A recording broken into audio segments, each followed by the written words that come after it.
Hello बच्चों, आपका बहुत बहुत स्वागत है हमारे इस वीडियो में। और आज आपको हम पढ़ाने जा रहे हैं क्लास 12th की पहली पोएम, जो कि है माय मदर एट 66, यानी कि मेरी माँ 66 साल की उम्र में। ठीक है।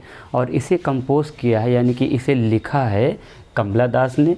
और इस पोएम में जो है कमला दास ने अपनी माँ को बढ़ती उम्र के साथ देखने का जो उनका नज़रिया था उसको व्यक्त किया है। और इसमें उन्हें अपनी माँ के प्रति एक प्रेम और एक डर आ रहा है कि वो अपनी माँ से बहुत प्यार करती हैं, बट सून मतलब जल्दी ही वह उन्हें खो देंगी। और ऐसा सबके साथ होता है कि बढ़ती उम्र के साथ इंसान की जो है मृत्यु हो जाती है। तो ये बहुत अच्छी पोएम है। पहले तो बात करेंगे इस पोएम की थीम के बारे में, जो कि है फियर ऑफ लॉस और separation from the old ageing mother. Kamala Das को अपनी बूढ़ी होती हुई माँ के लिए दो डर हैं, एक तो अलग हो जाने का उनसे और एक उन्हें खो देने का। ठीक है। Fear of loss and separation.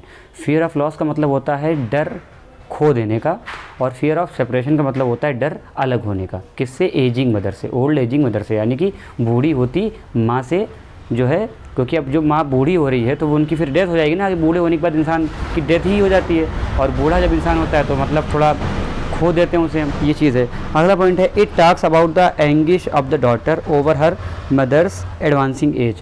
कह रहे हैं कि it talks about the anguish of the daughter, मतलब एक लड़की की पीड़ा के बारे में बताया गया, एक लड़की के दर्द को बयां किया गया है कि कैसे एक लड़की अपनी माँ के लिए चिंतित है। ठीक है, अपनी माँ को खोने से। The fear of permanent separation from her, और एक हमेशा के लिए एक डर है कि वो हमेशा के लिए अपनी माँ से दूर हो जाएगी। ठीक।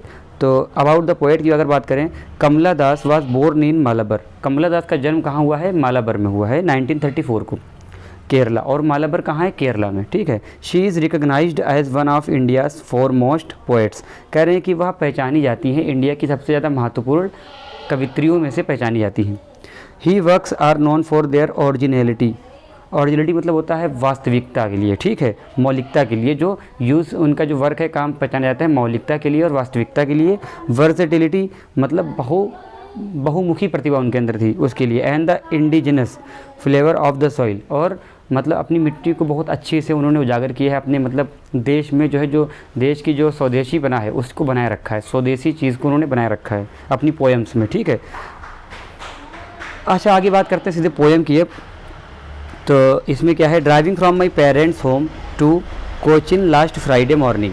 कह रहे हैं कि driving from my parents home. Driving from my parents home का मतलब ये है कि अपने मातृत्व यानी पैतृक घर से, मतलब अपने माता पिता के घर से मैं जा रही हूँ, ड्राइव करके गाड़ी से जा रही हूँ। कहाँ पे? कोचिन एक जगह है। ठीक है, कोचिन एक जगह है वहाँ। पिछले शुक्रवार को मैं अपनी माता पिता के घर से ड्राइव करके कहाँ जा रही हूँ? कोचिन को। ठीक है, मॉर्निंग। और वो दिन कौन सा है? मतलब पहर कौन सा है? सुबह का पहर, मतलब सुबह के पहर को, फ्राइडे की सुबह को मैं अपने माता पिता के घर से ड्राइव करके गाड़ी चला के कहाँ जा रही हूँ? कोचिन की जगह पे। आई सॉ माई मदर बिसाइड। करे मेरी बगल में मेरी माँ बैठी है, मैंने उन्हें देखा। ठीक है। डोज का मतलब होता है ऊँग रही है इनकी माँ। ओपन माउथ, उनका मुंह खुला हुआ है। Her face ऐशन। ठीक है, उनका जो चेहरा है वो भस्म के तरीके से, जैसे ऐश होती इसके अंदर कोई जान नहीं होती, ऐश बिल्कुल निर्जीव चेहरा है उनका। लाइक दैट ऑफ कॉर्प्स, और वो कैसा चेहरा उनका है? जैसे एक लाश हो जाती है, लाश की तरीके से चेहरा है। ठीक है। तो ये जो है उन्होंने अपनी माँ के बारे में बताया है, जो उनकी माँ जो है उनके बगल में गाड़ी में बैठी हुई हैं। ठीक है। कैसा? I saw my mother beside. डॉज ऊँग रही हैं। ओपन माउथ है, उनका जो मुंह है वो खुला हुआ है। Her face ashen like that of corpse, उनका चेहरा है वो एक भस्म के तरीके से, भस्म वर्ल्ड है, भस्म रूप है, और वो एक लाश की तरह दिख रही है बिल्कुल। जो उनके अंदर कोई जान नहीं है, कोई एनर्जी नहीं है। अब बूढ़ा आदमी होता है, उसके अंदर कोई जान नहीं होती। ठीक है। And realised with pain that she was as old as she looked. कह रहे हैं और मैंने फिर ये रियलाइज़ किया, मतलब ये एहसास किया कि शी वाज एज ओल्ड, वो जितनी उम्र की बूढ़ी हैं उतनी मतलब लगती भी हैं। अगर वो 66 साल की हैं तो 66 साल की उम्र में जो भी इंसान के अंदर क्वालिटी, जो भी कमज़ोरी होती है वो उनके अंदर अब दिखने लगी है। ठीक है। Looked as she looked but soon put that thought away. और जब ये वो सोच रही थी इतना, मतलब तो उन्हें उनसे वो चीज़ सही नहीं गई, और उन्होंने क्या किया? उस थॉट से दूर कर दिया अपने आप को। And looked out at young trees sprinting, और फिर क्या करने लगी? वो गाड़ी के बाहर देखने लगी, और वहाँ क्या छोटे छोटे पेड़ या नए नए पेड़ जो स्प्रिंटिंग मतलब दौड़ रहे थे। जैसे गाड़ी चलती है तो पेड़ भागते पीछे की तरफ, तो वो चलती हुई गाड़ी से पीछे भागते हुए पेड़ों को देखने लगी। कौन? कमला दास। ठीक है। At looked out at young trees sprinting. ठीक है। The merry children spilling out of their homes. कह रहे हैं कि खुश बच्चे, हैप्पी बच्चे, खुश खुश बच्चे वो जो अपने घर से लगातार दौड़ कर बाहर आ रहे थे, तो वो भी वो देख रही थी। ठीक, ये सब नज़ारा वो गाड़ी में बैठ के बाहर को देख रही, ठीक है। और क्या देखा, but after the airports security check कर रहे हैं। फिर एयरपोर्ट पे जो सिक्योरिटी, देखो एयरपोर्ट पे क्या होता है, एक सिक्योरिटी चेक होती है। तो एयरपोर्ट पे सिक्योरिटी चेकिंग के बाद क्या है, वहाँ जब हो रही थी स्टैंडिंग ए फ्यू यार्ड्स, मतलब कि थोड़ी दूरी से एयरपोर्ट पे सिक्योरिटी चेकिंग के बाद, और एक थोड़ी सी दूरी पर से फ्यू यार्ड्स अवे, थोड़ी की दूर पर से I looked again at her, कह रहे हैं मैंने फिर से अपनी माँ की तरफ देखा जो कि गाड़ी में है। ठीक है, ये एयरपोर्ट की सिक्योरिटी चेकिंग हो रही है, तो वहाँ से इन्होंने क्या देखा, अपनी माँ को फिर से देखा। Wan pale as a late winter's moon, कह रहे हैं कि वैन का मतलब है बिल्कुल बीमार हैं, वो थकी हुई हैं।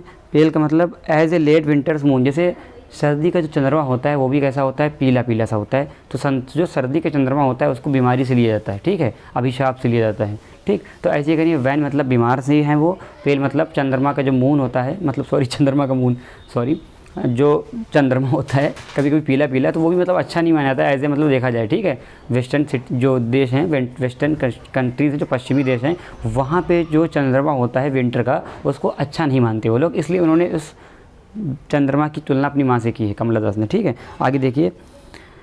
And left that old familiar एक, कह रहे हैं कि जब मैंने अपनी माँ को ऐसे देखा, इतनी कठिन स्थितियों में देखा कि वो बीमार है, थकी हुई है, लाश के समान है, बिल्कुल ज़िंदगी थोड़ी सी उनमें बची हुई है, तो वो उनके अंदर एक पुराना डर बस गया।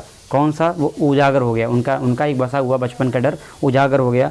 वो डर कौन सा था कि मैं जल्दी ही अपनी माँ को खो ना दूँ। ठीक है, इस चीज़ का डर था। But all I said was see you soon Amma, कह रहे लेकिन जल्दी फिर मैंने यही मतलब कहा, जो कुछ मैंने वहाँ पे कहा यही कहा कि फिर से मिलते हैं माँ, अम्मा या माँ फिर से मिलते हैं आपसे। ठीक है, अम्मा all I did was smile and smile and smile, कह रहे फिर मैंने इतना ही कहा अम्मा, और बस मैं हंसी और मुस्कुराई। ठीक है, मतलब थोड़ा मुस्कुराई, उन्होंने मुस्कुराया अपनी माँ को देख के कि आप पता नहीं कितनी ज़िंदगी बची है, कल को मिलेंगे नहीं मिलेंगे। ठीक है, तो बस वो अपनी माँ को देख के मुस्कुराए, उनके लिए चिंतित हैं। तो यहाँ पे जो ये पोएम है, इसमें अपनी जो पोएटिस कमला दास हैं, इन्होंने अपनी माँ के लिए जो है एक दर्द दिया है, और इस पोएम से हमें शिक्षा मिलती है कि हमें अपनी हमेशा माँ बाप की हमेशा केयर करना चाहिए, उनकी हमेशा परवाह करनी चाहिए। ठीक है, तो ये माई मदर एट 66 बहुत ही संवेदनशील पोएम है।